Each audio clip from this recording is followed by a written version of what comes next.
Estuvimos hablando con Javier y con Evelina sobre la inclusión, sobre la igualdad de género, sobre el acceso a la vivienda, al financiamiento, sobre la protección del medio ambiente. Gracias Javier, gracias Evelina por estar aquí. Todos aquellos puntos esenciales de los derechos humanos. Recuerden ustedes que este 10 de diciembre de 2018 vamos a cumplir 70 años de la firma de la Declaración Universal de los Derechos Humanos. De manera unánime todos los países lo votaron en la Asamblea, en la organización. Y aquellos que son de la Argentina saben que en nuestro país los 10 de diciembre se hacen el recambio de presidentes, precisamente es por eso. El 10 de diciembre fue elegida la fecha de recambio de presidentes para conmemorar el Día de los Derechos Humanos. Derechos humanos que están vinculados íntimamente con los objetivos de desarrollo. No hay posibilidad de crecimiento sostenible si no hay respeto de los derechos humanos. La construcción de consensos, decíamos nosotros, tan importante para generar alianzas, es algo que Lise Kingo, nuestra directora ejecutiva, está permanentemente trabajando. Cómo generar estas alianzas en distintos puntos del planeta para que podamos llegar al cumplimiento de esta Agenda 2030. Observando el currículum de Lise, veía, entre otras cosas, que su formación de grado era en religiones y arte griego, y después posgrados en marketing y responsabilidad social. Bueno, eso me parece que Lise le da una capacidad de observación para la generación de consensos. Si hay algo que está permanentemente en debate son las religiones, ¿no?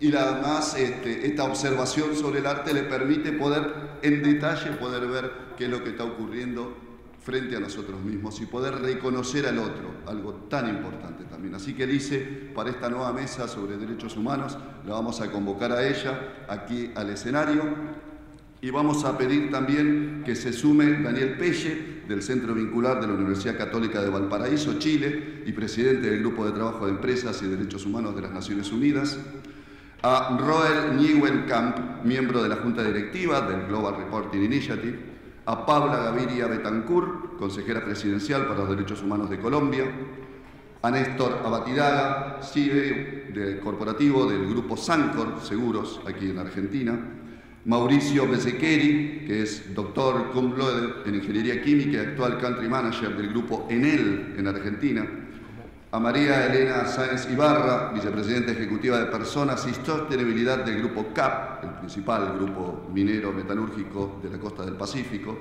Fátima Flores, presidenta de la cadena Pharmacenter y de la Cámara Paraguaya de Cadenas de Farmacias, y a Fátima Morales, CEO de Farmaceite, como lo había dicho. Gracias a todos ustedes, muy buenos días.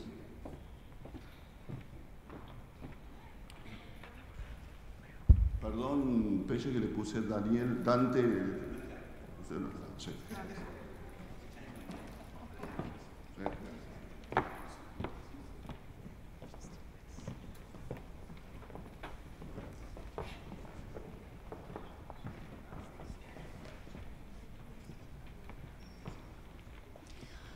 Good morning, everyone.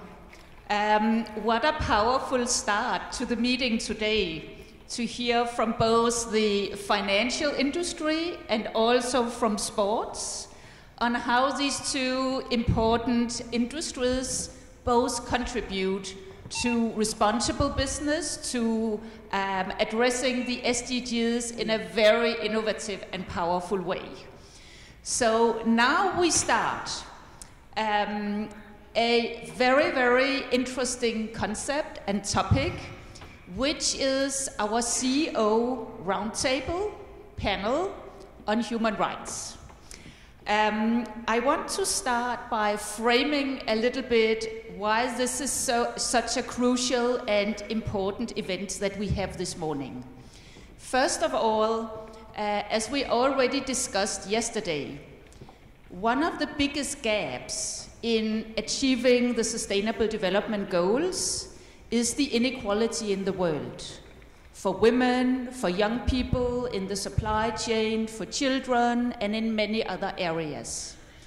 Many of these gaps take a starting point in the Human Rights Convention, and actually this year the Human Rights Declaration celebrates its birthday of 70 years. And at the UN Global Compact across the world, we want to make sure that everybody pays attention to this 70 years birthday, because never before has the Human Rights Declaration been more important than today, with all the challenges that we are facing across the world. So we already started the celebration with our first webinar in the Global Compact Academy, where we had John Ruggie talk to hundreds of our participants about the important role of human rights and how many of the global goals can actually be addressed by simply upholding human rights in the world, but also what is the link between the global goals and human rights. So today we kick off a global tour of discussions with CEOs across the world to sort of take stock of where companies are in terms of human rights, where are the challenges, what's on the agenda now, and what is the link with the Sustainable Development Goals. So I'm very excited about this first CEO Roundtable.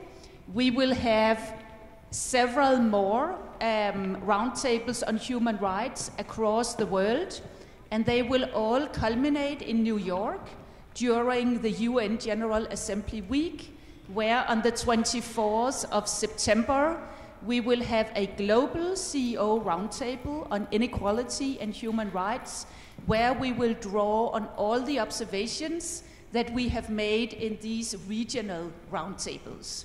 So what you will be telling us and the audience today is very, very important, and it will go into a bigger attempt to take stock on human rights, the SDGs, and how to close inequality gaps.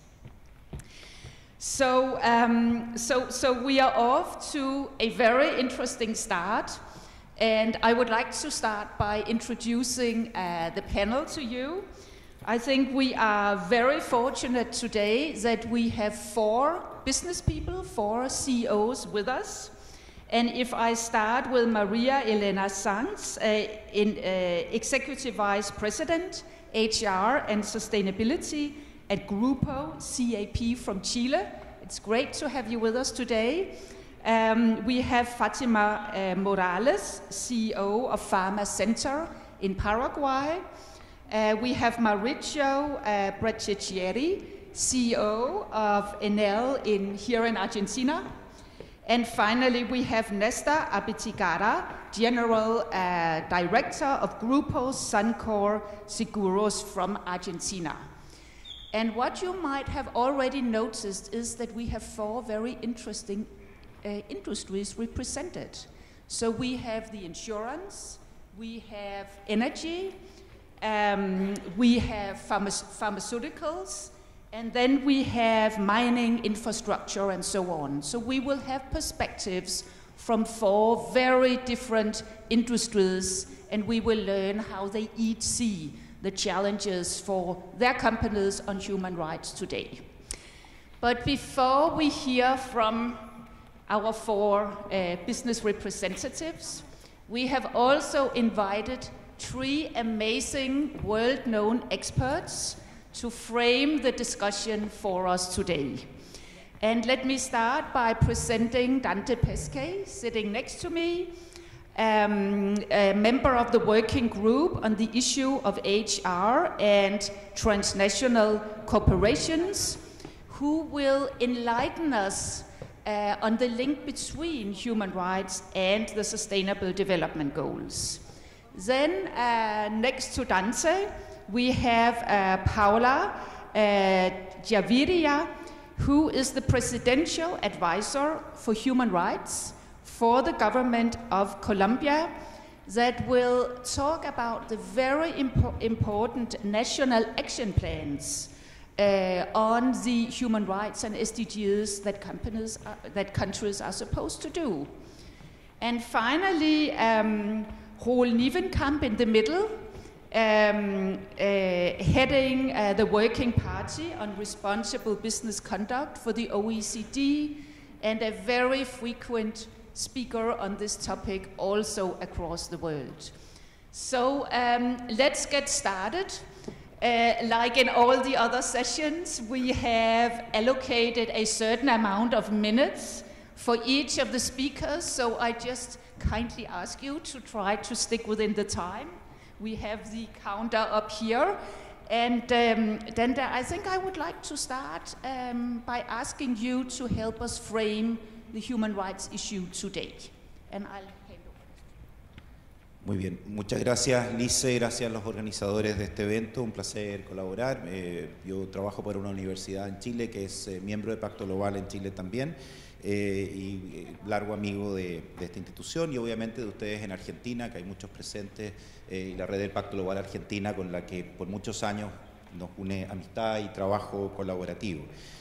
Voy a cambiar mi sombrero de funcionario o académico de una universidad, pero desde la universidad hace 3 años fui elegido para formar parte del Grupo de Trabajo de Naciones Unidas sobre Empresas y Derechos Humanos, participar de su gobernanza y su liderazgo político en representación de Latinoamérica y el Caribe. Y les parto por decir que esa gobernanza tiene el propósito de ayudar a implementar los principios rectores sobre empresas y derechos humanos, que el día de ayer fueron mencionados con alguna frecuencia, aprobados unánimemente el año 2011 por el Consejo de Derechos Humanos de Naciones Unidas, lo que dio un mandato político muy importante y unánime, pero además fue inmediatamente respaldado por las principales organizaciones empresariales del mundo, incluyendo la Organización Internacional de Empleadores y sus respectivas afiliaciones o socios nacionales, incluyendo en Argentina, Cámara Internacional de Comercio y muchas otras organizaciones, por supuesto Pacto Global de Naciones Unidas. Ahora, estos principios rectores distinguen 3 niveles de obligaciones y responsabilidades o 3 campos de acción sobre empresas y derechos humanos. Lo primero es clarificar la relación entre empresas y derechos humanos, que no estaba suficientemente clarificada, y distingue entre el deber del Estado de proteger sobre posibles afectaciones sobre derechos humanos o vulneraciones de derechos por parte de actividades empresariales, incluyendo las actividades empresariales bajo control del Estado, es decir, empresas estatales, compras públicas, créditos a la exportación, etcétera, etcétera, etcétera. Paula seguro que va a tratar sobre eso. El segundo, la responsabilidad empresarial de respetar los derechos humanos, que no está en el mismo nivel. Los estados y gobiernos tienen una responsabilidad mayor porque está dentro de las obligaciones de protegernos a los ciudadanos, y luego tanto la empresa como los estados la responsabilidad de proveer remedio o reparación para afectaciones o vulneraciones de derechos. ¿Por qué digo que es importante estas clarificaciones? Porque los principios rectores han sido integrados a las directrices de la OCDE plenamente después del 2011, el mismo 2011, han sido integrados a la declaración tripartita de la OIT y han sido integrados a los medios de implementación de los Objetivos de Desarrollo Sostenible, donde se recomienda que la contribución empresarial a los ODS sea a partir de normas internacionales de comportamiento, usando los lentes de contribución a partir de estas normas, y se explicitan 2, la declaración tripartita de la OIT y los principios rectores, y por lo tanto ahí hay una conexión muy específica. Ahora, ¿cuál es el rol de los estados o de los gobiernos en su defecto como administradores del bien común o coordinadores del bien común? Uno, clarificar expectativas. ¿Qué se espera de las empresas en materia de derechos humanos de manera clara? Tenemos en nuestra región 2 planes de acción, el colombiano el primero y ya con una evaluación hecha, el chileno el segundo, y Perú es el tercer país que tiene una hoja de ruta con fechas claras. Luego hay otros 4 o 5 o 6 países con procesos en avance, pero sin una hoja de ruta clara ni con una meta concreta de fecha de término y publicación. Lo segundo es generar condiciones habilitantes, tanto por la vía de incentivos como por la vía de regulaciones, pero casi tan importante como lo anterior es liderar dando el ejemplo. Donde lo que hemos discutido en 3 reuniones regionales de conversación sobre los principios rectores y su implementación es que nuestros gobiernos en general no lideran dando el ejemplo, y lo que hemos dicho es que el test ácido de la voluntad política que tiene un gobierno respecto a esta temática se expresa en el comportamiento de sus empresas estatales, las que controla, se expresa en las compras públicas y se expresa en toda actividad económica que el Estado controle directamente. Eso lo plantea muy bien Suecia, lo plantea Noruega, lo plantean los holandeses y varios otros, Alemania, de decir claramente si el sector privado quiere conocer cuál es la realidad del compromiso que tiene cualquier gobierno respecto a esta temática, debiera darse vuelta a las empresas estatales y lo que ellas hagan o no hagan, esa es la vara para medir la voluntad política. Y eso lo hemos expresado claramente. Ahora, desde las empresas, la responsabilidad de respetar los derechos humanos también está protocolizado y está en este estándar. Y lo primero que se explicita y que se requiere es un compromiso político ratificado al máximo nivel de la empresa, es decir, en el nivel del gobierno corporativo, directorio o alta gerencia, pero directorio es lo deseable. Y se propone basado en un ejercicio de debida diligencia, el due diligence. Due diligence, que seguro mis colegas van a complementar más adelante, es un ejercicio humilde de identificación de impactos negativos con la finalidad de poder evitarlos o mitigarlos en el marco de la cadena de valor. Y en ese sentido nos alegra mucho que este mensaje y esta narrativa, pero también esta forma de ver los impactos y cómo identificarlos, esté armonizada con la OCDE, con la OIT y con los Objetivos de Desarrollo Sostenible, porque estamos usando el mismo lenguaje y lentes o perspectiva armonizada, y eso es algo que no teníamos. Ahora, adicionalmente, lo que los principios rectores sugieren es una forma de integrar los resultados de este ejercicio. Y cuando uno hace un diagnóstico autocrítico y humilde, ¿qué hace con los resultados? Y la sugerencia y el planteamiento es integrarlo a los sistemas de gestión ya existentes de la empresa, considerando su cultura organizacional, su historia, su contexto, su tamaño, su sector. Y eso es algo que tampoco es tan fácil de hacer. Y finalmente comunicar los resultados de una manera que sea creíble frente a las voces críticas de la sociedad y a los afectados por las actividades empresariales, no solo a los amigos y a los que les echan flores o consultores, digamos, que por ese propósito se invita. Ahora, ¿qué es lo que hemos encontrado en nuestra región? Estudio del World Economic Forum, estudio de Ernst & Young, estudio de AON en materia de gestión de riesgos. Somos la región menos preventiva del mundo, donde el último estudio de Ernst & Young lo que dice es que encuestados inversionistas institucionales en todo el mundo, es que el 57% de sus inversiones en Latinoamérica han sido afectadas en el último año por mala prevención o mala gestión de riesgos asociados a comportamiento ambiental, social, derechos humanos y de gobernanza. Por lo tanto, somos la región en materia de riesgos menos preventiva del mundo y por tanto menos atractiva para hacer inversiones basados en criterios ESG o de social, ambiental o de gobierno corporativo.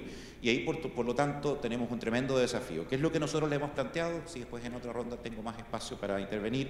Dos expectativas muy claras tanto para empresas y gobierno. Lo primero es honrar los compromisos. Es decir, si los gobiernos han suscrito el compromiso unánime de implementar los principios rectores, mostrar evidencia de que eso se está haciendo de una manera que sea creíble, de una manera que tenga indicadores, de una manera que exprese evidencia de progreso. Y segundo, exactamente lo mismo para el sector privado, en lo que se refiere a gobiernos estoy incluyendo las estatales de todas maneras, porque no pueden no estar. Pero en lo que se refiere al sector privado es el mismo planteamiento, evidencia de progreso. No basta una declaración de buenas intenciones. Ayer se planteó 95% de las empresas de Pacto Global dicen que esto es muy importante, pero ¿qué dicen los números duros y concretos? ¿Y dónde está la evidencia de respaldo?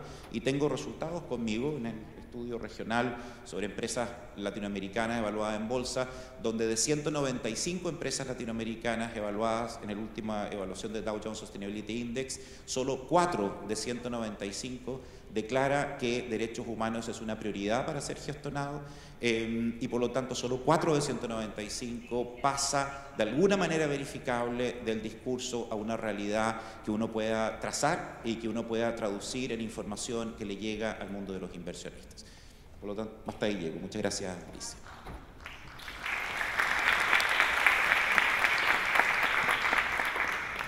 Dante, many thanks for summing up so many important observations in so short time. It's really, really well done. So we'll return to many of these points, but Paula, I would like to hand over to you now to tell us in practice how it is the governments are actually doing the national action plans according to some of the recommendations that Dante was just making. Thank you, Lise. Muchas gracias a todos, de verdad es un placer estar acá, Pacto Global, a Liz, a Pacto Global Argentina, pero también Pacto Global Colombia, con quien trabajamos muy de cerca todos esos temas y que fueron los que promovieron que yo esté el día de hoy acá. A todos los panelistas, muy buenos días. Es realmente un honor poder estar en un ejercicio en donde se busca desde los casos prácticos, como tú estabas diciendo, contribuir a esta reflexión global sobre la incorporación de los derechos humanos en los negocios. Este ha sido un tema que para Colombia ha sido prioridad, sobre todo en los últimos años. Ya lo decía Dante, Colombia fue el primer país no europeo en tener un plan de derechos humanos en diciembre del 2015, pero estamos muy felices de no ser los únicos ya. Estamos con Chile y ahora las noticias que nos da Dante de Perú y los otros países que están en camino. Queremos, con la ayuda también de quienes acompañan estas tareas, en el caso Dante y Pacto Global, constituirnos en un hub regional para estas reflexiones. Creemos que en América Latina tenemos mucho que aprender entre nosotros, pero también que compartir con los europeos, los asiáticos, que ya tienen también algunos países, sobre todo los europeos, avances en este sentido. Y hemos en Colombia en los últimos años sobre todo descubierto un inmenso universo de posibilidades en donde confluyen en el trabajo concreto las empresas, la sociedad civil y el Estado, de la mano de las herramientas que ya mencionaba Dante, los principios rectores, las líneas directrices de la OCDE y la Agenda 2030, obviamente en un marco más grande de una política que tenemos en Colombia de derechos humanos, una agenda que tenemos al 2034, una estrategia nacional. En nuestro plan tenemos para el Estado colombiano 11 lineamientos y 86 acciones para que garanticemos los derechos humanos en las actividades empresariales, y nos tomamos muy en serio la recomendación, la insistencia de Dante, pero también lo tenemos en nuestro plan de liderar con el ejemplo. En derechos humanos eso sí que es importante. La teoría que sea verificada en la práctica. La coherencia en la aplicación de los derechos humanos es tal vez lo que genera más impacto y lo que genera más legitimidad a las acciones, y el Estado cree y está convencido que tiene que hacerlo. Hemos priorizado al sector minero energético, tenemos unos avances muy importantes. Concretamente, este sector ya tiene unos lineamientos de política de derechos humanos, en donde integra, allá tenemos el Ministerio de Minas y Energía, donde integra a todas las agencias y a todo el sector minero energético, desde sus estrategias de planeación hasta sus niveles más concretos también de evaluación, y sobre todo las agencias del sector que contratan con las empresas. El sector minero en Colombia aporta, en los últimos 9 años ha aportado el 9% del PIB, es uno de los sectores que más aporta al crecimiento económico de nuestro país, y por eso le hemos dado toda la importancia a la aplicación del plan de empresa a este sector. Pero también tenemos enormes retos, y yo quería detenerme en uno en particular, que es el efecto de más de 50 años de conflicto sobre la sociedad colombiana. Más de 8 millones de víctimas, pero sobre todo una profunda desconfianza. Y una profunda desconfianza entre nosotros como sociedad, pero también entre la comunidad con el Estado, y ahí también entra una profunda desconfianza con las empresas. Y yo diría también en algunos casos, así me lo han manifestado las empresas y los empresarios, una profunda estigmatización hacia las empresas. Y ahí tenemos 2 ejemplos concretos en donde venimos trabajando en esta armonización de visiones comunes de desarrollo, en donde integramos a todos los actores del territorio, pero también donde de alguna manera el pretexto y la meta de los objetivos de desarrollo sustentable, como dicen ustedes acá, para nosotros son muy importantes. Arauca, una región de Colombia al oriente del país, frontera con Venezuela, con una historia muy fuerte de presencia de la guerrilla, actualmente de la guerrilla del ELN, con quien estábamos teniendo las conversaciones en Quito. Ahora vamos a ver a dónde vamos a continuar esas negociaciones. Empezamos con una empresa que tiene una presencia muy importante allá de hidrocarburos, que se llama Occidental de Colombia, de la mano con los gobiernos locales, las 7 municipalidades de Arauca y la departamental, un proyecto que se llama Arauca Derecho al Futuro, que además me encanta el nombre porque en Colombia parte del impacto del conflicto fue que no podíamos soñar con el mañana, no podíamos soñar con el futuro. Y el derecho al futuro además debería existir dentro de la Declaración Universal de Derechos Humanos, porque muchas sociedades a veces sienten que no tienen ese derecho. En Arauca lo que hicimos fue, nos sentamos a planear juntos, empresarios, comunidad, instituciones, sociedad civil, sobre aquello que queríamos que fuera el Arauca del mañana. Y generamos unos lineamientos de relacionamiento entre las partes, en donde además empezamos a trabajar el fortalecimiento de proyectos de emprendimiento con un fuerte arraigo en el tema de debida diligencia en las pequeñas y medianas empresas, que hoy también se mencionaba como prioritario. Esto nos ha resultado muy, muy importante, y a la vez estamos contribuyendo a varios de los objetivos de desarrollo sostenible con base en una apuesta de creatividad e innovación. Otra región es la región del Cesar, una región también con una historia muy importante de afectaciones por el conflicto, y avanzamos allí con las empresas productoras de carbón, las más grandes del país, atendiendo, yo diría, los principios 1 y 2 LIS de Pacto Global, en donde construimos un protocolo, las empresas, las comunidades, la sociedad civil y la institucionalidad, para buscar prevenir las vulneraciones a la vida y la integridad de los defensores y defensoras de derechos humanos, que es un tema muy sensible hoy en Colombia. Uno de los retos del posconflicto en Colombia es las graves amenazas a quienes defienden los derechos humanos, y por eso quisimos hacer y vamos a hacer una declaración pública donde nos vamos a coger de la mano empresarios, Estado, comunidad, y vamos a decir: nosotros somos corresponsables y vamos a ayudar a generar las acciones de prevención de riesgos de defensores y defensoras que están rodeando y defendiendo los derechos de las comunidades que están en zonas de influencia de empresas. Dejo ahí entonces y ahorita podemos continuar, Liz. Paula, thank you so much for giving us all these great and very concrete examples of the role that governments play in putting the Human Rights Declaration into action. That was really, really great examples. So, Roel, let's continue with you, and you represent the OECD that has done hugely important work in this area for many, many years. And now you are working on a special guideline for Latin America as well, I believe. Thanks very much, Lisa, for introducing me. But maybe first to start with what the OECD is, because most people in Latin America don't know what the OECD is. The OECD, you call it OCDE. It's like an international organization, like the NATO or like the United Nations, but only for developed countries. So that's the first acronym that is really terrible. We have heard a lot about the Paris Agreement on climate change, but most people do not know that there is also a Paris Agreement on corporate responsibility. And that has the terrible name OECD Guidelines for multinational enterprises.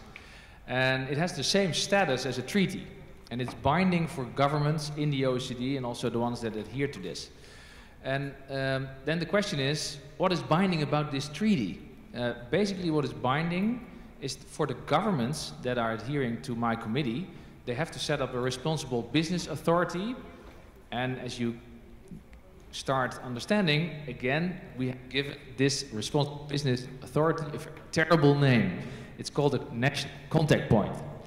So we are great at inventing terrible names for great institutions. What are these responsible business authorities, the Punto Nacional de Contacto, doing? They are a complaints mechanism. So they're like ombudsmen dealing with complaints. Who can make complaints? Indigenous people, local communities, trade unions, they make complaints to this system about the behavior of multinational enterprises. And that can be global. So for example, the Argentinian National Contact Point can deal with complaints about Chinese investors in Argentina. The US National Contact Point can deal with American investors in Africa. So this has really a global scope, and what we try to do is solving these problems by mediation. And if the mediation doesn't work, then we try to give an authoritative recommendation to the company.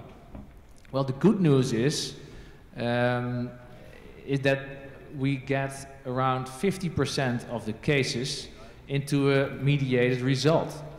So that's a pretty good track record for solving very, very complex issues related to corporate responsibility that are global. So the easy stuff, it doesn't come to a national contact point. So only the most complex issues.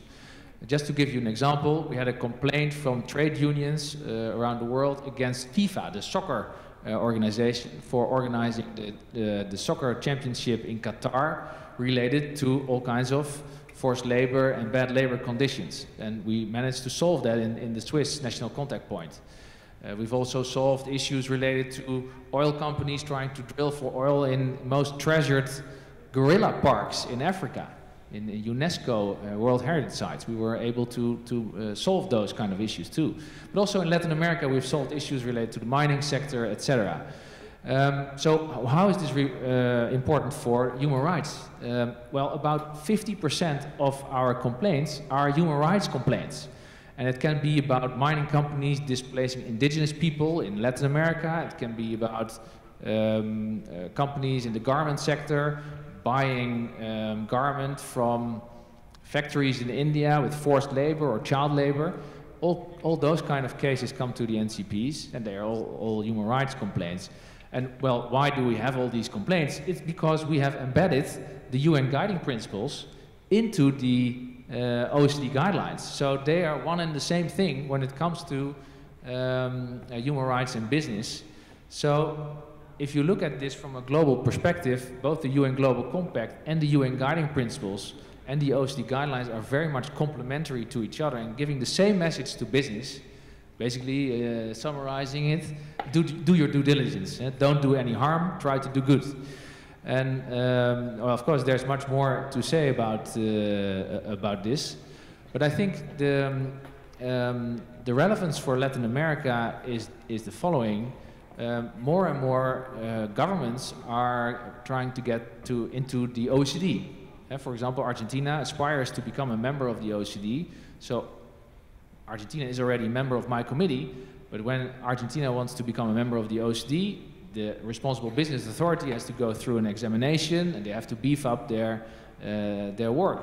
Well, we have Chile, it's a member of the OECD already, so they have an NCP that's working, they have solved complaints. Colombia is a member of the OECD, they have an NCP, they have complaints, they are trying to solve them. So more and more governments in Latin America are close to the OECD and also to this Responsible Business Authority.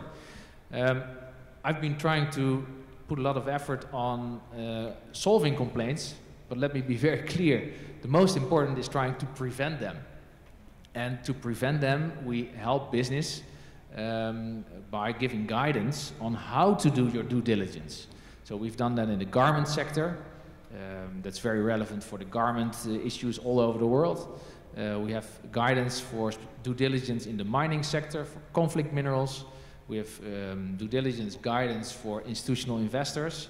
And there's now work on an big EU project to help Latin American businesses with due diligence and also to help the Latin American governments with strengthening their national action plans. So there's a lot of cooperation also in the making for Latin America with the OECD, together with the ILO and the United Nations, because I think it's very important to stress that both the ILO and the UN and Global Compact and the OECD are all giving the same message to business, which can sometimes feel quite complex and different, but it's all the same thing.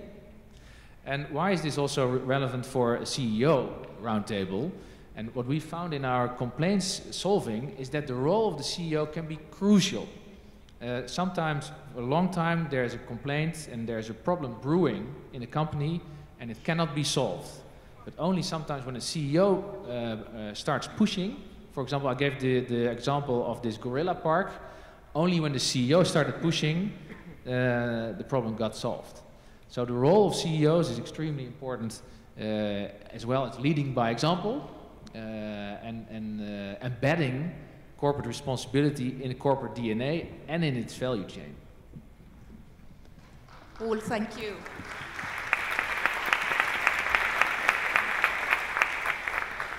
Well, thank you for translating all these great international frameworks on human rights into something very concrete and something that really provides solutions to problems in the world, big and small. And that's exactly the message that we want to send to all the companies that are within the Global Compact today and the ones we would like to join, that this is a very helpful way of addressing and preventing risk for the company and turning risks into opportunities. So thank you very much to our 3 experts for sort of framing where we are today and underlining the very strong frameworks that we have for human rights and the great importance it is for governments, investors, international institutions. So now we are very fortunate that we actually have 4 real CEOs in the room with us today that can do exactly what Roel was talking about, namely making the human rights agenda a board and an executive management agenda. So, Maria, I would like to start with you to hear a little bit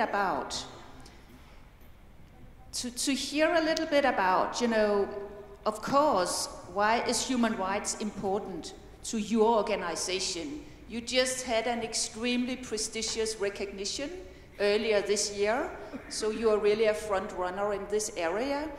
But what are the challenges that you are grappling with today? I mean, the world changes all the time, and the human rights agenda takes new shapes and forms. So let's hear a little bit from you about what top management is dealing with in your company in this area today. Thank you. It's okay? Yes, okay? Okay. Yes, thank you, Lise, for the invitation and for that interesting question. Primero, contar un poco quiénes somos, quién es Grupo CAP. Grupo CAP, porque puedo contestar muy directamente la pregunta de Lise. Por supuesto, los derechos humanos son importantes para nosotros, para la compañía, sí. No puedo decir otra cosa. Hablar de derechos humanos es hablar de respeto a las personas, de respeto al entorno, y eso está en la base de nuestro actuar. Pero eso es una frase vacía si no lo pongo un poquito en contexto y os cuento quiénes somos, dónde tenemos nuestros puntos fuertes, en que hemos trabajado arduamente durante los más de 60 años de operación de la compañía, pero también donde tenemos nuestras áreas de mejora. Por tanto, me voy a acabar centrando en eso, no en el camino que hemos recorrido, que nos llena de orgullo, sino el que nos queda por recorrer, porque es el que nos va a llevar a un futuro mejor para la compañía y para la sociedad. Grupo CAP es un grupo minero siderúrgico. Nos dedicamos a la minería del hierro y a la siderurgia. Por tanto, nuestro producto es el hierro y el acero. Tenemos operaciones en Chile, en Buenos Aires y en Perú. Y pertenecemos a Pacto Global desde hace, yo creo que unos 10 años. Pacto Global nos ha acompañado en nuestros primeros reportes. Este año hemos lanzado nuestro 10º reporte de sustentabilidad y, por tanto, hemos tenido todo un proceso de aprendizaje y de sistematización de la sustentabilidad desde hace 10 años, en los que nos ha apoyado fuertemente Pacto Global. Ahí suscribimos, por supuesto, los 10 principios y hemos ido avanzando con todas las herramientas que nos han estado entregando. También tuvimos el privilegio de formar parte, de ingresar en el Dow Jones Sustainability Index el año pasado, en el 2017. También ingresamos en el MILA, en el Dow Jones MILA. Son datos que nos llevan de orgullo. Pero, como decía, lo relevante no es quedarte en la satisfacción de todo lo que has logrado, sino empezar a hacerte las preguntas de cuáles son esos ámbitos de mejora que tiene la organización. Respecto a rellenar un poco esa frase que decía antes, derechos humanos es importante, sí, evidentemente. Como empresa minera y en nuestra trayectoria puedo decir que hemos puesto la seguridad en primer lugar y la seguimos poniendo en primer lugar. Eso quiere decir que las personas están en primer lugar. Llevamos 3 años y espero que podamos seguir con ese dato. Llevamos 3 años consecutivos con 0 accidentes fatales, lo cual es un gran desafío también, porque hay algo que mantener.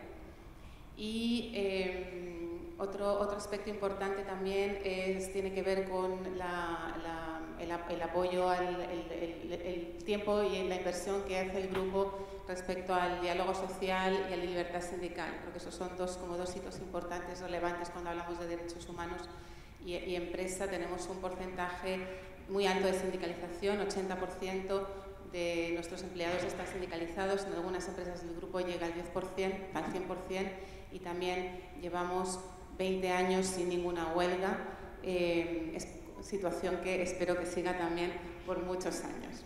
Pero como decía antes, lejos de quedarnos en el orgullo y en la celebración de todos esos hitos, que por supuesto nos llenan de orgullo y son el resultado de una forma de hacer compañía, de una forma de gestionar a las personas, de una cultura.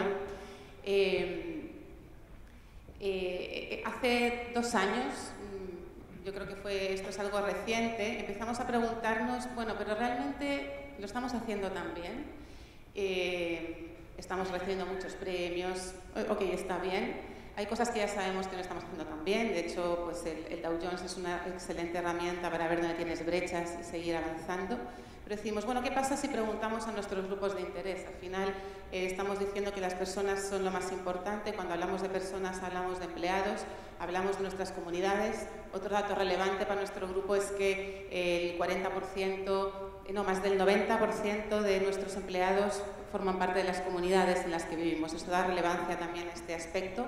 Entonces decidimos hacer un estudio de percepción para todos nuestros grupos de interés, en el cual empezamos a preguntarles, el 2017 ha sido el segundo año, ahora en 2018 vamos a volver a repetir el estudio, estamos preguntándoles sobre los aspectos sociales, ambientales y de gobierno corporativo, sociales internos y externos, y hacemos encuestas, hacemos focus group dirigidos a todos nuestros grupos de interés, empleados, comunidad, clientes, proveedores y accionistas. Y realmente ahí es donde hemos empezado a relevar puntos, naranjas, muchos, algunos rojos, algunos verdes también, pero es una herramienta que nos está permitiendo precisamente ir ahí y poner foco en aquellos aspectos en los que son importantes y relevantes para esos grupos de interés que al final son las personas con las que estamos interactuando en nuestro día a día y en nuestra operación.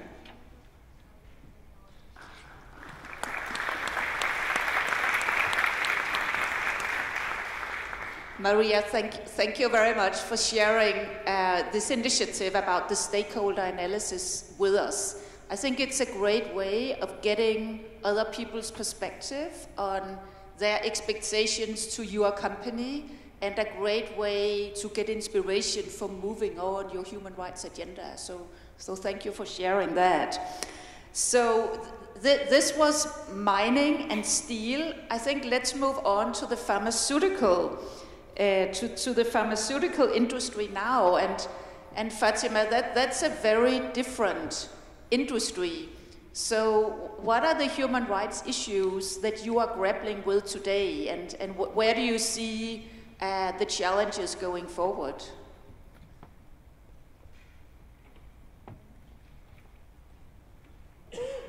Hola, sí, muy buenos días a todos y todas. Es realmente un honor para mí estar hoy acá, presente, y poder, en realidad me siento al lado de Elena y al lado de todas estas personas como el patito feo, y espero que al terminar mi presentación pueda convertirme por lo menos en un cisne negro.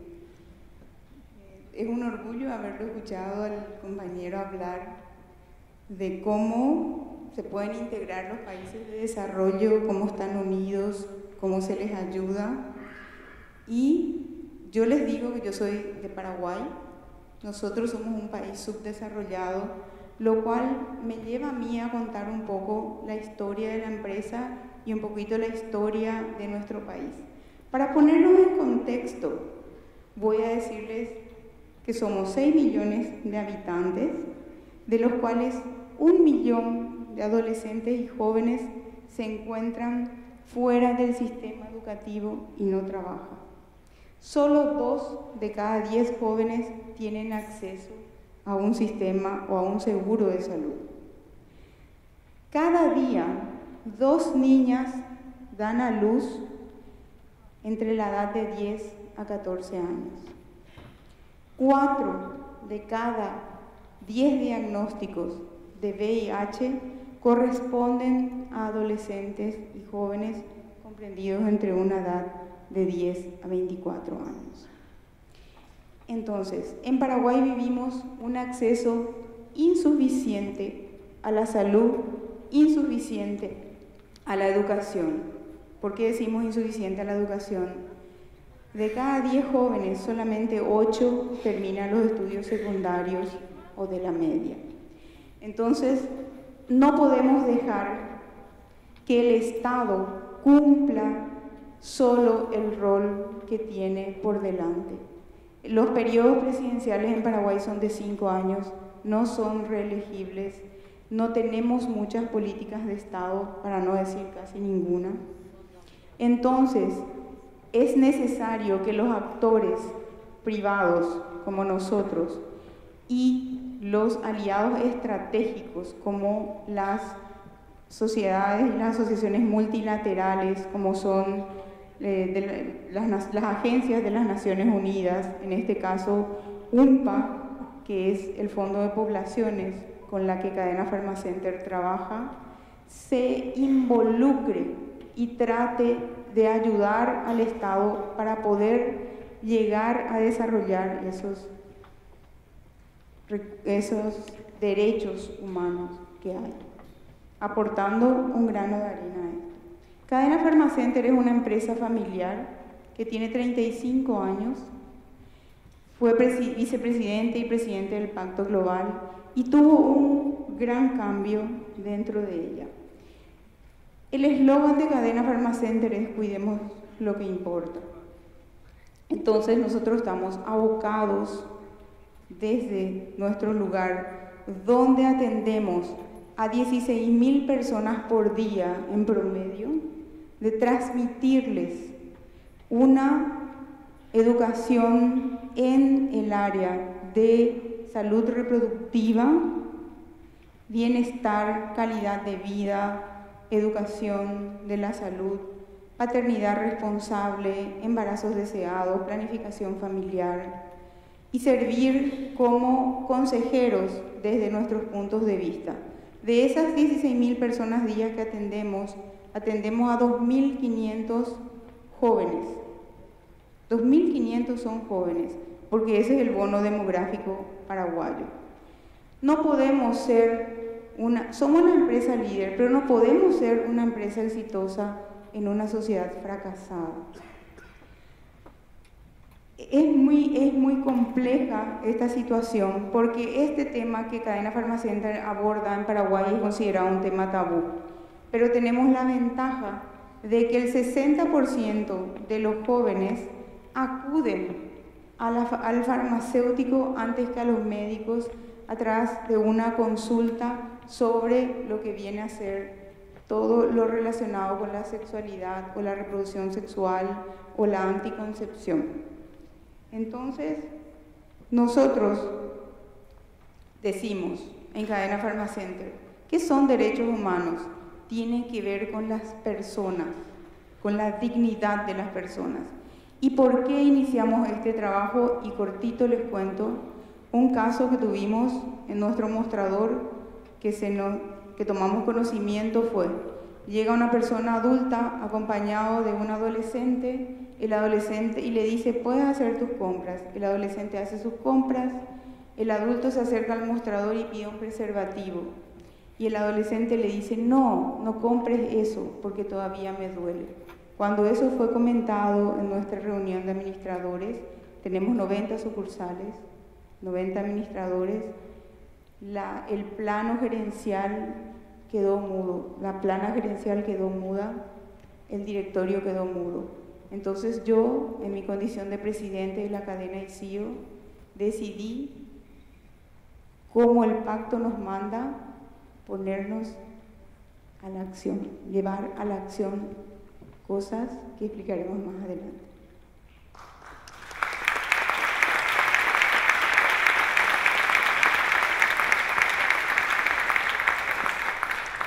Fatima, thank you for that great story. I think it's a really good reminder for all of us that access to health is a very important part of the Human Rights Declaration. And I think that there's no doubt you were referring to Hans Christian Andersen's fairy tale about the ugly duckling. I think you are definitely the beautiful white swan, so no doubt about that. Nestor, may I give the word to you? Because I'm really keen to understand how the insurance industry is translating human rights into real-life business. Please. Buenos días a todos. Muchas gracias, Lise. Muchas gracias a la gente del Pacto Global por esta invitación. Yo voy a referirme desde la industria del seguro y las finanzas por las experiencias que tengo como empresario en mi propia organización. Nosotros nacimos como cooperativa, verdadera cooperativa, hace 50 años y llevamos en nuestra génesis el sentido, el espíritu de la solidaridad y de estar al lado de cada uno de los que trabajan con nosotros, ya sean empleados, proveedores, clientes, y tenemos como objetivo, muchísimo antes de que se conocieran todos los objetivos del pacto y sin quizás darnos cuenta, ya estábamos cumplimentando en gran medida lo que hoy por hoy aspiramos, que es llegar con la agenda completa y cumplida en el 2030. ¿Qué es derecho humano? Nosotros lo hemos definido como derecho a vivir, vivir dignamente, vivir en forma ética, responsable y en igualdad de condiciones. Todos sabemos que igualdad de condiciones significa no tener el mismo poder económico, que son cosas distintas, pero sí tener los mismos derechos a la vida, derecho a crecer dignamente, a tener una sana educación, a tener una apertura a la salud, un puesto digno de trabajo. Es humillante vivir del subsidio y llegar a la casa y decirle a sus hijos que uno no puede trabajar o sudar su frente para traer el pan a la casa. También es fundamental desde nuestro punto de vista cumplir con todos los compromisos que hemos asumido como organización y por eso hemos creado la figura de Ciudadanos Sustentables. Ciudadanos Sustentables es un programa que tenemos abierto a todo nuestro país, a toda la República Argentina, y es donde inculcamos a través de todos los medios, de toda la gente que nos rodea, la necesidad de ser reconocidos, socialmente responsables, sustentables y que tenemos que defender a ultranza los derechos humanos. Dentro de ese esquema lo complementamos con servicios, puede haber una emergencia, lo complementamos con servicios de prevención en el tránsito, donde en Argentina fallecen más de 8.000 personas por año. Entonces educamos desde la niñez, andando ya en bicicleta a los niños para que sean conscientes de la peligrosidad y de cómo deben manejarse ante la vida cuando procedan a conducir una moto o un auto. Tenemos programas de prevención a lo largo y ancho del país en todo lo que sea accidentes del trabajo. Nuestro objetivo como asegurador y nuestro sueño sería que no haya accidentes y que todo lo que uno ingrese como prima pueda ser afectado a la seguridad. Pero si ocurre el accidente, lamentablemente, lo que debemos hacer nosotros, además de darle una prestación médica o una asistencia económica, y eso lo hemos asumido ya hace muchísimo tiempo y lo hacemos con mucho encono, es la rehabilitación de ese ser humano y la reinserción laboral para que se sienta útil a la sociedad, que sea un ser digno. Hemos creado a lo largo y ancho del país más de 100 cooperativas escolares donde con el concepto de que la familia educa, la escuela enseña y nosotros complementamos. Enseñamos a través de esas cooperativas que son administradas por los propios alumnos la cultura del trabajo, del esfuerzo, del compañerismo, de la solidaridad y de todo lo que hay que hacer para vivir en una sociedad digna. Hay un montón de programas más que no me quiero extender por un problema de tiempo, pero viendo a futuro todo esto necesitamos generar conciencia en la generación que vivimos actual, en las nuevas generaciones, de que aprendan a elegir la gente, de que aprendan a elegir aquellos verdaderos funcionarios que nos conduzcan, ya sea dentro de las empresas, ya sea a niveles gubernamentales, porque el peor cáncer que puede tener una sociedad, el peor veneno que puede tener un ser humano en sus derechos es la corrupción. Y nosotros vivimos lamentablemente en esta parte de América donde vemos a diario totalmente indignados cómo existen esos actos de corrupción donde una o varias personas se llevan miles y miles y miles de millones de dólares, mientras un matrimonio con 2 hijos sentados en una mesa quizás tienen que compartir un mangrullo de pan porque no tienen más que eso para llevar a la mesa. Tenemos que terminar todo eso para ser países serios y realmente encontrar la vía para que todos seamos humanamente responsables y tengamos derechos humanos.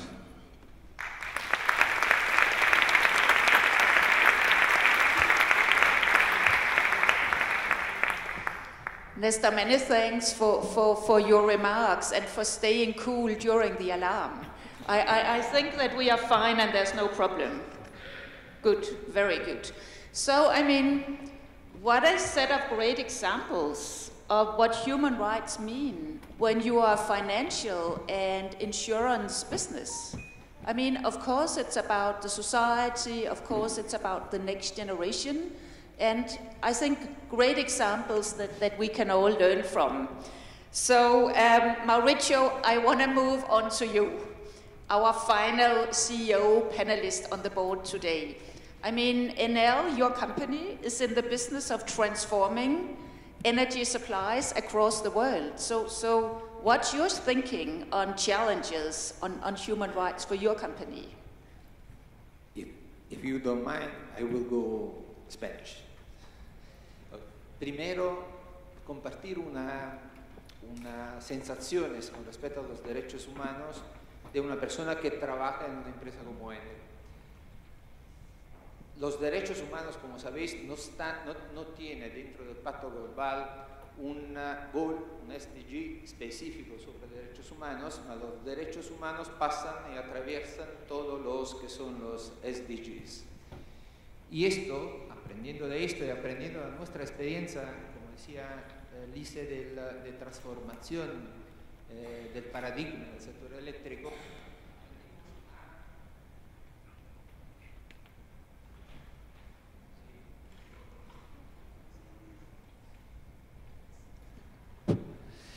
aprendimos a traducir los SDGs en las prácticas diarias de nuestro trabajo. Es decir, no existe un tema de objetivo o de target SDGs separado de la práctica de negocios que todos los días nosotros performamos en la empresa. Eso es importante porque al final nosotros vamos a estructurar esto con una forma de trabajo integral, porque como hemos escuchado a los distintos testigos, tanto del sector público como del sector privado, el tema de derechos humanos es un tema integrado, multitasking, multilateral. Ahora, como decía Alice, nosotros somos una empresa. Otra cosa es que nosotros estamos en un edificio que era una antigua usina de transformación de una empresa eléctrica. Esto es el motivo por el cual se llama usina del arte, a demostrar que también algunos espacios físicos de una empresa pueden transformarse para ser ofrecido a la comunidad como lugar de debate, de encuentro y de promociones culturales. La empresa está en más de 35 países, nosotros trabajamos en la entera cadena del valor, desde prácticamente la generación hasta la distribución, pasando por la transmisión, y también ofrecimos productos y servicios avanzados por nuestros clientes. Evidentemente vivimos un momento de transiciones, algunos la llaman la cuarta revolución industrial, que por otro lado no será si no será inclusiva. Estos otros aspectos prácticamente de las actuaciones de una empresa, pero no solo de una empresa. Cuando enfrentamos los temas de derechos humanos, tenemos siempre que tener presente que esto o será inclusivo o no será. Y por lo tanto el eslogan, cuando se dice ninguno tiene que quedarse atrás, es un hecho concreto que también se tiene que traducir en la práctica. Cuando miramos al cambio de transformación tanto empresarial como cultural que va atravesando todo el mundo, nosotros lo enfrentamos con un marco claro de sostenibilidad. ¿Qué significa sostenibilidad? Sostenibilidad para nosotros significa declinarla en todas sus formas, es decir, en la forma de la sostenibilidad económica, de la sostenibilidad ambiental y de la sostenibilidad social. Estas tres patas, tres líneas de la sostenibilidad tienen siempre que estar juntas. Y por ejemplo, nosotros ¿cómo lo hacemos? También esto, Naciones Unidas nos da una indicación metodológica. Tiene que analizar los contextos específicos en el cual tú trabajas y de los contextos en el cual tú trabajas sacas lecciones específicas, porque cada lugar tiene su especificidad, para después desarrollar acciones que vayan modificando las actuaciones de las empresas. Y esto, con estos procesos de retroalimentaciones, vamos transformando nuestra práctica de negocio. La práctica de negocio se va cambiando proprio porque se va enfrentando con estos temas que lo interrogan en las perspectivas humanas, no solo, y que prácticamente al final tiene que interrogar la empresa, y la empresa, una vez que está interrogada, se pone en marcha específicos procesos de control. Uno de los ejemplos más prácticos es que nosotros hemos ido empeñando desde siempre en la decarbonización de la matriz energética de los países donde trabajamos. Y esto es en compliance con unos de los objetivos del Global Compact. Termino.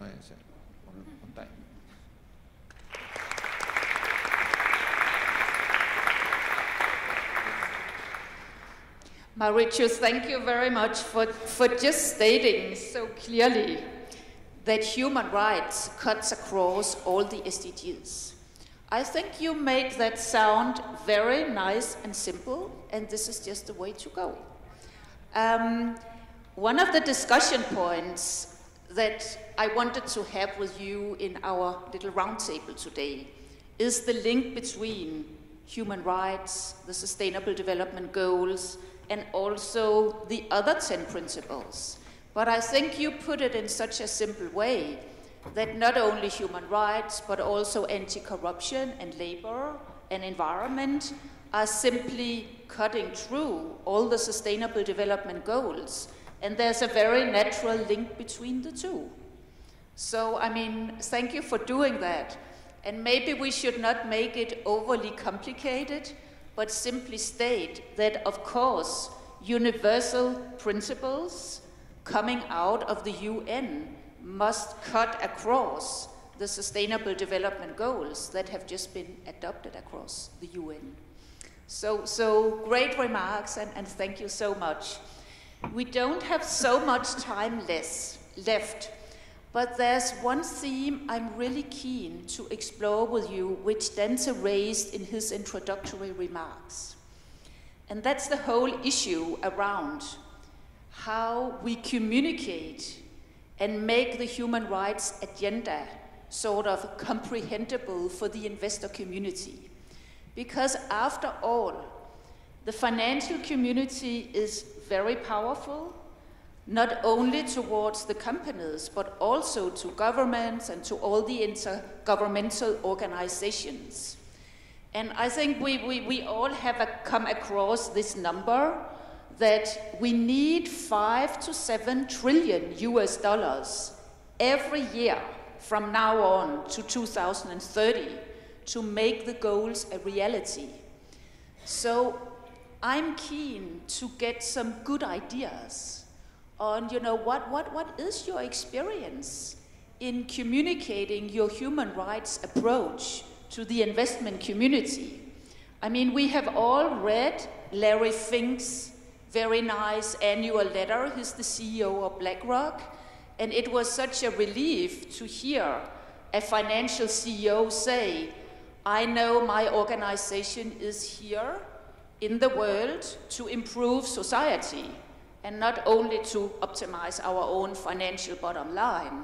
So, I mean, I'm keen to hear from everybody in the panel how we bridge this very important, I wouldn't say gap, but link to making sure that the financial community understand and reward companies that are actually active on the human rights and on the SDGs. So, any volunteers who want to kick off? Yeah, Maria, please. ¿Está? Así, está. A ver, es una pregunta y una reflexión muy interesante y yo sorprendentemente en Chile, yo creo que estamos viendo cómo desde hace muy poco este tema está siendo tomado en la agenda de inversiones. Ayer un colega, Narcís Berberana, nos contaba cómo Aguas Andinas ha sido la primera empresa en Chile en emitir un bono verde. Esta semana en Chile se ha dado también, ha habido varias actividades relacionadas con este tema, sobre las inversiones sustentables. Y cómo diferentes instituciones financieras ya están incorporándose y están realmente incorporando la evaluación de los temas sociales, ambientales y de gobierno corporativo a sus evaluaciones de desempeño financiero cuando están mirando las empresas o sus inversiones. Yo creo que hay una tendencia global en el mundo en que esto es así. Yo creo que eso se está acelerando y prueba de ello es lo que está pasando ahora, hace pocas semanas en Chile. Pero como empresas yo creo que tenemos una responsabilidad de desarrollar mejores indicadores y mejor información para nuestros stakeholders financieros. Y eso es una tarea pendiente que tenemos que desarrollar. En todo este proceso que antes contaba de buscar qué es lo que le inquieta a nuestros grupos de interés, nos acercamos también a nuestros inversionistas. Cuando diseñamos la encuesta, las preguntas que les íbamos a hacer, les estábamos preguntando su opinión no solamente sobre nuestro desempeño financiero, sino sobre qué pensaban de cómo estamos abordando los temas sociales, ambientales y de gobierno corporativo. La primera reacción de la organización, de mis colegas en el comité ejecutivo, de algunos, no todos, o de alguno, fue, ¿pero por qué les vamos a preguntar esto si no les interesa? Digo, bien, buena reflexión, pero a lo mejor empezando a preguntarles y mostrando que a nosotros sí que nos interesa su opinión, empezamos a descubrirle un ámbito que realmente va a resultar de interés y que van a tener que mirar en el futuro.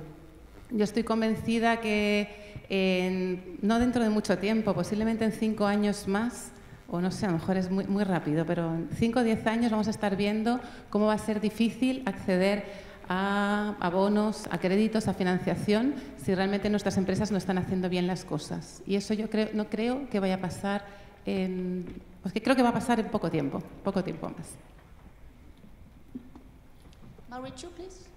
Sí, muy rápidamente. Evidentemente el mundo financiero, quiere que el business se desarrolle y por lo tanto, si al final también no tiene una sociedad que se desarrolla, es inevitable que el negocio no prospera. Y por lo tanto, eso da una pura visión económica. ¿Cómo lo comunicamos?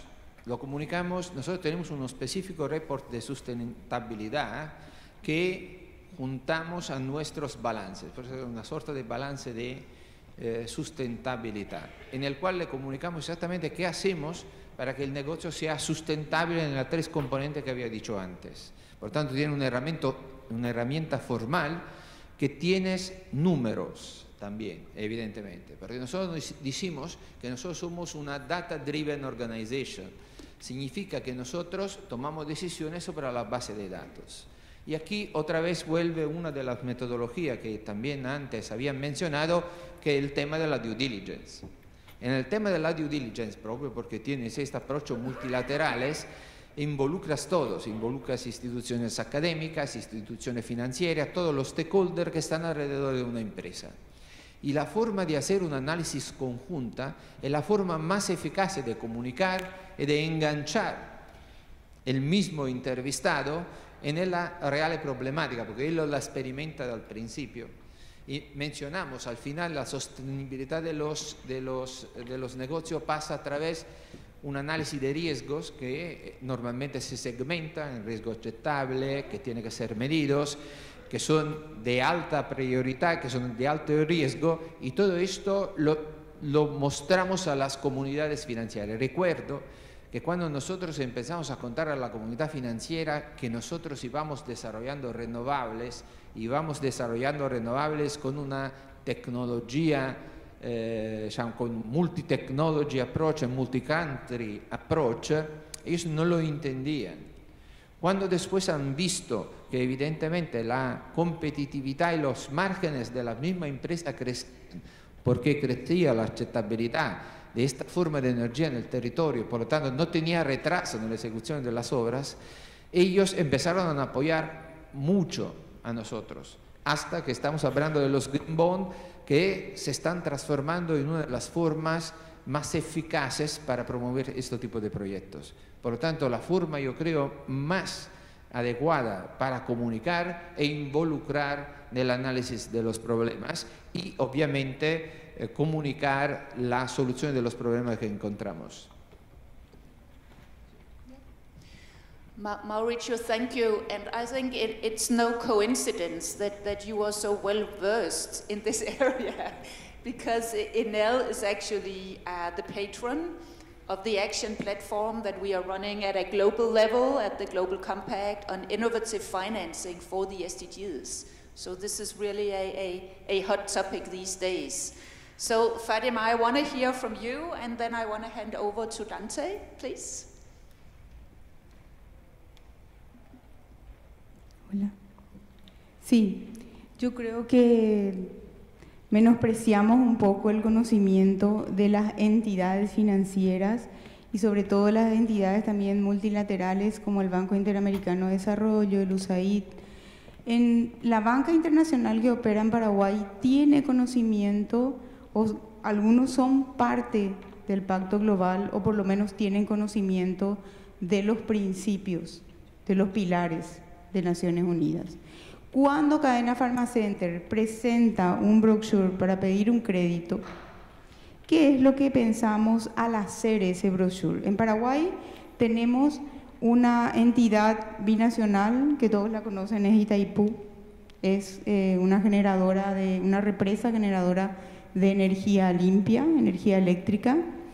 Esta generadora de energía eléctrica es miembro del Pacto Global, presenta su COA y su COA es felicitado por Nueva York, entonces Itaipú hace una gran difusión de eso. Entonces, ¿qué hacemos? ¿Qué hago como CEO? Trato de traspolar esa ventaja comparativa porteriana que tiene Itaipú dentro de Cadena Pharmacenter y tratar de que una ventaja competitiva, que es la de poner en acción el programa de Pharmacenter con la salud reproductiva, transformar esa ventaja competitiva en cuasi comparativa. ¿Por qué la digo en cuasi comparativa? Porque cuando en salud trabajamos algo que es prevención, tenemos un gap de 15 años para lograr el resultado. Sin embargo, cuando nosotros nos presentamos ante las entidades bancarias y presentamos el brochure, presentamos esa ventaja competitiva, que yo la llamo cuasi comparativa, muy Fátima Morales, ¿verdad?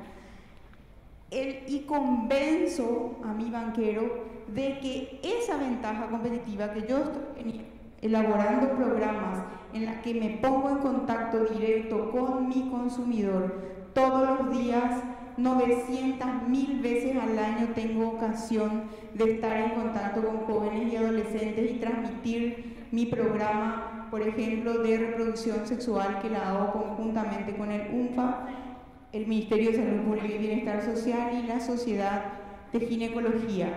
Entonces, increíblemente, las puertas de las entidades bancarias se me abren, porque yo les puedo mostrar que no solamente tengo un flujo futuro de fondos, bueno, muy bueno, sino un flujo futuro de fondos realmente sustentable en el tiempo y que está sustentable a través del conocimiento, a través del respeto a los derechos humanos, a través de transmisión, a través del cumplimiento de los ODS.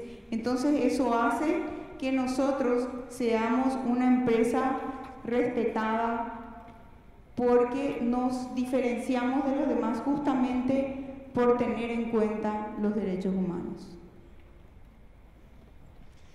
Thank you so much. I mean, I think you are a great example of a CEO that speaks the language of the financial community, the language of business, the language of human rights, which can sometimes be a challenge because there are lots of different languages out there depending on if you're a human rights specialist, if you are financial analyst.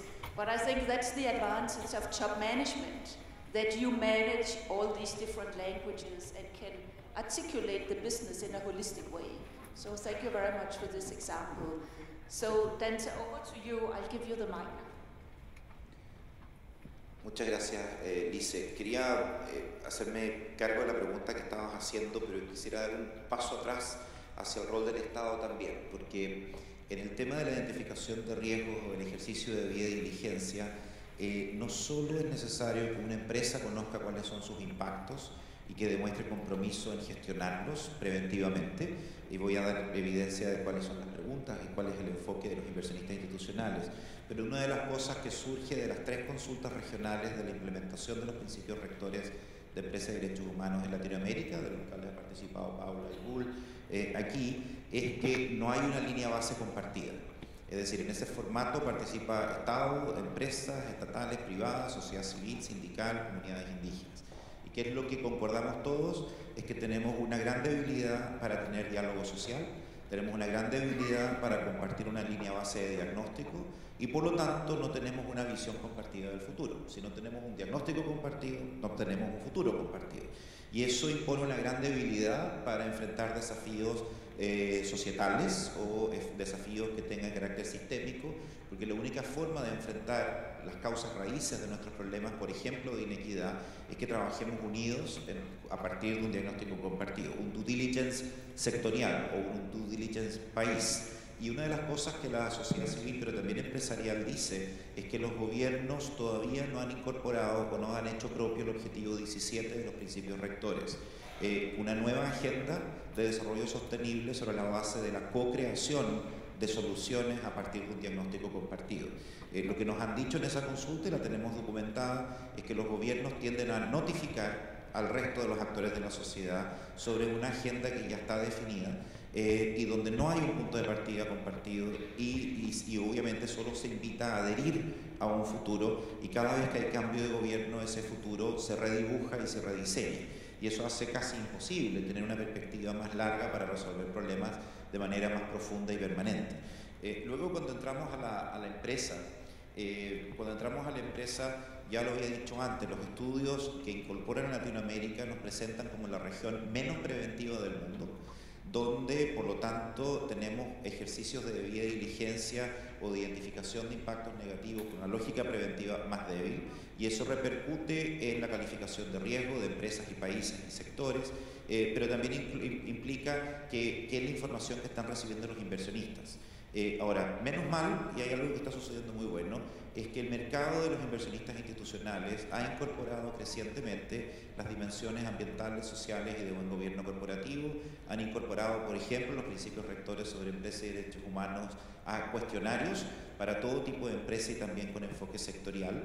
Y la pregunta que se hace es, ¿conoces bien tus desafíos? ¿Conoces bien tus riesgos? ¿Has hecho el mapa de tu cadena de valor, conversas con las voces críticas, conversas con tu sindicato, la sociedad civil, los indígenas, los afectados, tus proveedores, haces una conversación franca para identificar dónde están tus desafíos, y lo que nos dicen los reportes, este que tengo en la mano, publicado en español, que incorpora 195 empresas listadas en 6 bolsas de valores latinoamericanas, un año antes son 132 y por lo tanto hemos venido creciendo.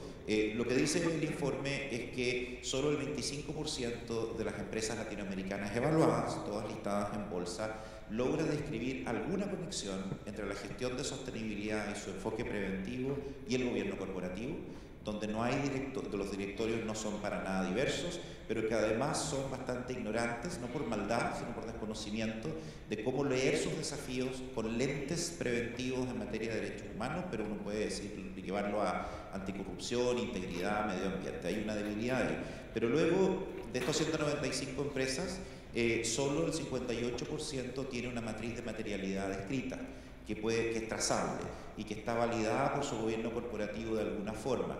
Es decir, una identificación de riesgos o de impactos, y cuando se pregunta sobre esa identificación de riesgos e impactos, así 58%, son 113, y de esos 113, ¿cuántos los gestionan y pueden demostrar algún tipo de gestión? Solo el 51% de las 113. ¿Cuántos tienen metas? 40%. ¿Cuántos tienen medición de los resultados de la gestión de los temas importantes, relevantes o de impacto? 37%. ¿Cuántos tienen incentivos asociados a ese desempeño conectado con la evaluación de desempeño de la alta gerencia? Solo 18%. Ahora, lo interesante, porque esto podrían sonar cifras depresivas, es que hoy día sabemos y tenemos conocimiento comparable con Dow Jones en todo el mundo, en la región, por empresa, por sector, y eso nos abre una perspectiva futura positiva. Y paso un pequeño aviso. En el mes de enero deberíamos tener una 4ª consulta regional multi-stakeholder, todos involucrados, para evaluar avances en la implementación de los principios rectores en la región, desde la perspectiva de gobierno, empresa y la visión de la sociedad civil. Pero también vamos a tener en marzo un primer encuentro de aprendizaje de pares de empresas listadas en bolsa de Latinoamérica, las 4 bolsas MILA, la bolsa de Sao Paulo y ojalá la de Buenos Aires. Mañana tenemos reunión con ellos. Y algo que mencionó, y eso obviamente es una tremenda oportunidad, digamos, lo quiero presentar muy en positivo, y Rul mencionó un proyecto de la Unión Europea. Logramos gestionar, y ya está aprobado, un proyecto de 9.5 millones de euros para impulsar conducta empresarial responsable en Latinoamérica, un foco muy importante en due diligence, aprender a hacerlo, sectorial, individual, gobierno, empresa, sociedad civil, cómo funciona un ejercicio preventivo, cómo se hace en la práctica, también un componente sobre políticas públicas y cómo generar un contexto que permita y que facilite la adopción de mayor respeto de derechos humanos y enfoque preventivo en la región, y un tercer componente que se llama esfuerzos colaborativos, de manera que podamos aprender unos de otros, empresas con empresas, gobierno con gobierno, sociedad civil con sociedad civil, y todos juntos en una lógica de co-creación de un futuro compartido. Muchas gracias.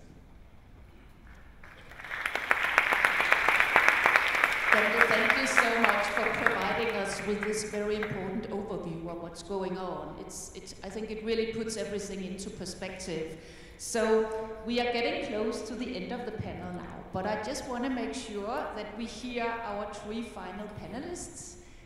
Just for a very brief remark. And Paula, I'd like to start with you, then Roel, and then Nestor, because Nestor, you are in the financial industry, so I think we should give you the last word in the panel today. Gracias, Liz. Simplemente frente a tu pregunta y a la primera observación de cómo motivar más este diálogo, creo que se están dando conversaciones interesantes hoy en el mundo. Yo vengo de acompañar las reuniones de primavera del Banco Mundial con el Fondo Monetario Internacional ahora en Washington, y fui convocada a una conversación con el Alto Comisionado de Derechos Humanos sobre desarrollo de derechos humanos y SDGs. Y lo que ellos querían en esa conversación es obviamente acercar esos mundos que a veces no conversan, y lo querían acercar a través también de un ejemplo concreto, que en el caso de esa invitación era el de Colombia.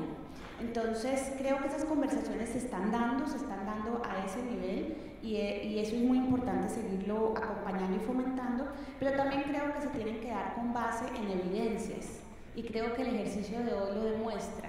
Si no vemos que vale la pena en términos reputacionales, pero en términos también de retorno en la inversión, etcétera, invertir en el ser humano y los derechos humanos y reportar sobre eso, pues difícilmente vamos a creer. El tema de los derechos humanos es un tema de vivir para sentir y para ver que realmente es por ahí, así que creo que todo lo que podamos hacer en materia de sistematizar buenas prácticas, conversar sobre evidencias, es muy importante y obviamente medir y mostrar progreso y mostrar que efectivamente se evoluciona y se pasa de un momento A a un momento B. Y por eso creo importante compartirles algo que nos tiene en Colombia muy orgullosos, y es que adoptamos como política pública una estrategia para la implementación de los Objetivos de Desarrollo Sostenible. Hace 2 meses, en febrero, lo adoptamos mediante un documento de política pública, mediante un COMPES, con metas concretas, estrategias concretas, indicadores, entidades responsables, y diseñamos una herramienta que estaba esperando que me dieran aquí el link, www.ods.gov.co, que es una herramienta en un aplicativo web en donde podemos ver el progreso de los ODS a nivel ya territorial y los indicadores frente a los cuales Colombia ha venido avanzando, pero se va a seguir comprometiendo de aquí al 2030 como una herramienta también de pedagogía. La idea con este esfuerzo que estamos haciendo en Colombia es que tanto las empresas como los funcionarios del Estado, la sociedad, la academia, nos apropiemos de la Agenda 2030, porque sí creemos que, y alguien lo decía acá, sin hablar de derechos humanos, porque en algunos lugares todavía hablar de derechos humanos no es tan fácil, para algunas empresas de algunos sectores es un tema que prefieren no abordarlo de manera tan directa. Sí podemos hablar de objetivos de desarrollo sostenible y de otras, digamos, áreas que tienen que ver con la dignidad humana y con varios temas que aquí se trataron, pero finalmente estamos avanzando en la Declaración Universal y obviamente en la Agenda de Desarrollo Sostenible. Wonderful. I mean, I cannot help thinking, if we had people like you in all the governments in the world championing human rights, I think we would be in a very good situation. So thank you. Roel, you're next. Thanks, Lise. On this point on institutional investors, I'd like to make the link to what you mentioned about languages, because basically this is all about translation of different languages to each other, and there's something like human rights speak and there's business speak, and one of the first challenges we see in businesses and also for CEOs is how to translate human rights speak into business speak. Most workers and most board members have no clue what human rights are. We don't learn them in school. Most people think it's about torture and about freedom of speech, but there's much more to it. And there's several tools out there to make that translation, and that's very important. We saw that with our work with BlackRock and many of the institutional investors in the world, because, well, we use the terms CSR, corporate social responsibility, but institutional investors don't use that term. They use the term ESG, which is environmental, social, and governance issues. So we had to make, in fact, a translation document of all the terminology.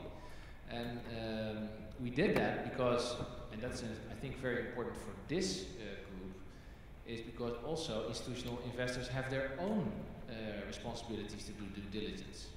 And about 20% of all the complaints we get all over the world are against the financial sector. So we now, for example, are dealing with a complaint against Credit Suisse for financing the Dakota pipeline. And we have a case against ING Bank for their climate change impact. So they can have their own problems as well for what they are doing in their value chain. It's not their own operations, it's what they are doing. Case against insurance companies, cases against the biggest sovereign wealth fund in the world for their impacts in India. So it's really an emerging trend. In OECD countries, many institutional investors are members of PRI. That's a spin-off of Global Compact, which is a great spin-off, I have to say.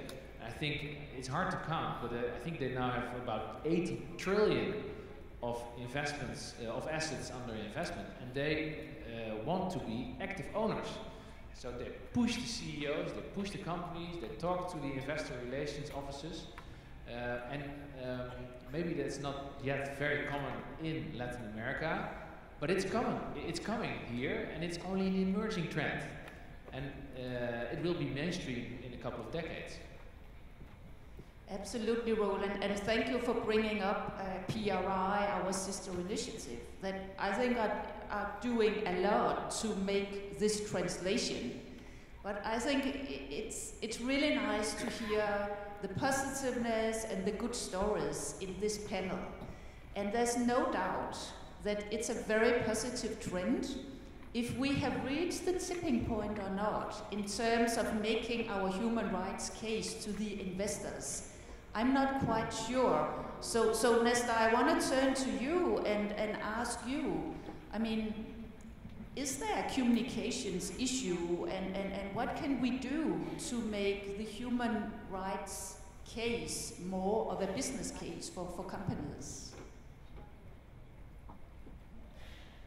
En primer término, creo que todo el sector de la industria financiera, y para esto va a demandar muchísimos años, piense solamente con intereses especulativos, lo haga con fines productivos, sería un paliativo, yo creo, para toda la humanidad. Tantos recursos para que todos puedan tener derecho a satisfacer su hambre, a tener agua potable. Lo que pasa es que debemos generar programas a nivel internacional que, reitero, van a demandar muchísimos años, pero creo que las condiciones están para hacerlo. El tema de los objetivos, los ODS y de derechos humanos, entiendo que ninguno puede quedar afuera, ni la sociedad privada, pública, ni como tampoco la educativa. Decía recién aquí el señor que nos enseña derechos humanos precisamente en las escuelas, y yo creo que es algo en lo que debemos profundizar a futuro, porque tenemos que enseñar, no sé si derechos humanos, pero respetar al prójimo y hacer que cada uno tenga un pasar cada vez más digno.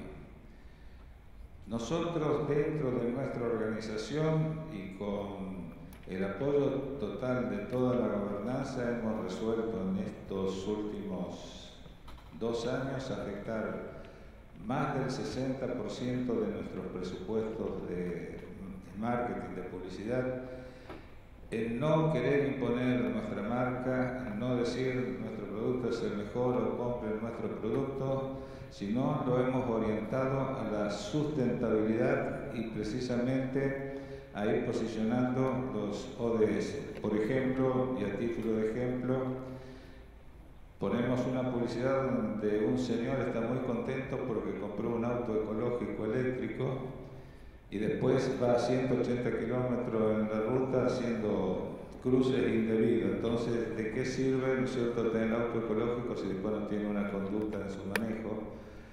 U otro de aquel que cuida todo y transforma todo el papel y el poco que usa es para firmar contratos espurios de trabajo en negro, ¿no es cierto? Esos son ejemplos que queremos transmitir a la sociedad de hechos que no se tienen que hacer y quizás debieran copiar a otros grupos de empresarios, como así también llevar esos mensajes los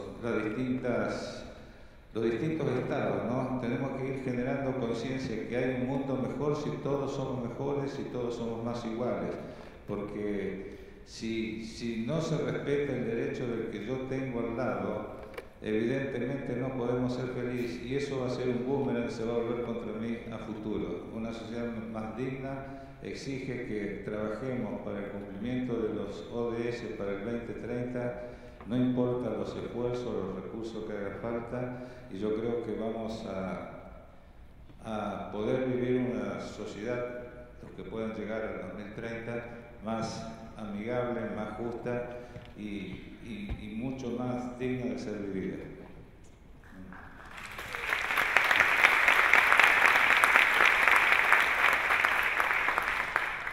Minister, thank you very much for those final words to all of us. I mean, we have 4,500 days left, so we need to speed up and do all the things that we have been discussing in the panel today.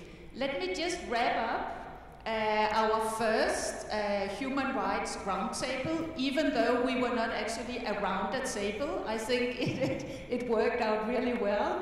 And I want to thank everyone on the panel for this very rich and important discussion that we will take into the next set of roundtables and make a really powerful contribution at the UN on the 24th of September. I think it confirmed in a great way that we have the international framework. The governments are working on their national action plans, which is a very important part of the equation. We are seeing great companies from all industries taking top management responsibility to ensuring that human rights is a natural part of the business. It's part of good governance, it's part of due diligence, it's part of the business case seen from a holistic perspective. And we are also beginning to see more and more the financial community being very serious about this. We don't know if we have quite reached the tipping point yet. We don't think we have. But definitely, since the Sustainable Development Goals were adopted, something new has happened. And I must say, I was really struck when CalPERS, a US-based investment fund, said in a PRI meeting with our action platform that the global goals is a gift to the investor community because the goals are making it very clear what the future agenda of the world is and where we need to push much more financing into in the future. So, I mean, I think we should wrap up by giving this amazing panel a big hand, and thank you for also underlining again that the human rights simply cut through all the SDGs. Please give them a big applause.